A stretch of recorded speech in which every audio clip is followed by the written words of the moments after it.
السلام علیکم ورحمۃ اللہ وبرکاتہ نحمده ونصلی علی رسولہ الکریم اما بعد۔ آج کا سبق سن لیجئے۔ آج کے سبق کی سرخی ہے زنا سے بچیے، پارٹ نمبر 25۔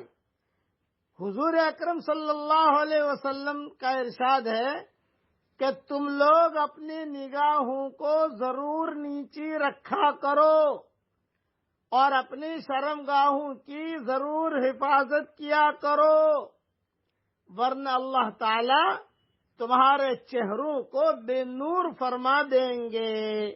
یہ حدیث طبرانی میں ہے اور ترغیب ترہیب میں بھی ہے، جلد 3 صفحہ نمبر 25۔ بدنگاہی کی ایک بڑی نحوست یہ ہوتی ہے کہ اس کے مریض شخص کا چہرہ بے نور ہو جاتا ہے۔ واقعہ بھی یہی ہے کہ بدنظری اور بدکاری سے دل بے نور ہو جاتے ہیں، چہرے کی رونق پاؤڈر کے حوالے ہو جاتی ہے، میک اپ کے حوالے ہو جاتی ہے، چہرے کی رونق جاتی رہتی ہے اور ایمان کی حلاوت بھی رخصت ہو جاتی ہے۔ ہاں، بد نظری کے بعد شیطان کو آگے کچھ کرنے کی ضرورت نہیں پڑتی، کیونکہ اس کا براہ راست دل پر اثر پڑتا ہے، اور جب دل ہی مزمحل اور سیاہ اور کالا ہو جائے تو پھر اعضاء اور جوارح سے کوئی عمل خیر خوش دلی سے صادر نہیں ہو سکتا۔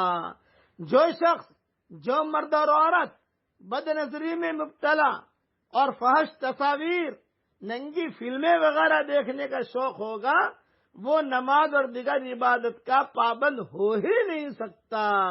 بد نظری اور عبادات میں غفلت لازم ملزوم ہے۔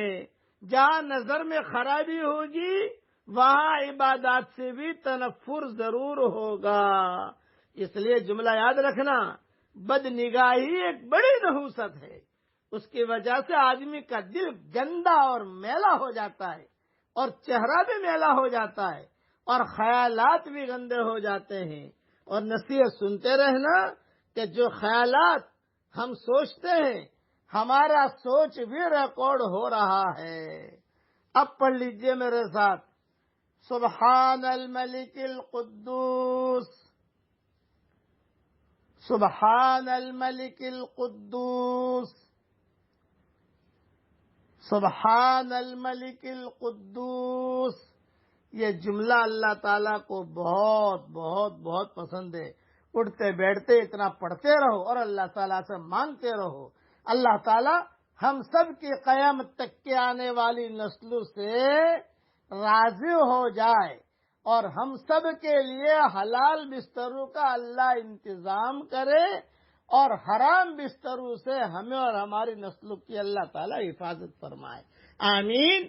وآخر دعوانا ان الحمد للہ رب العالمین۔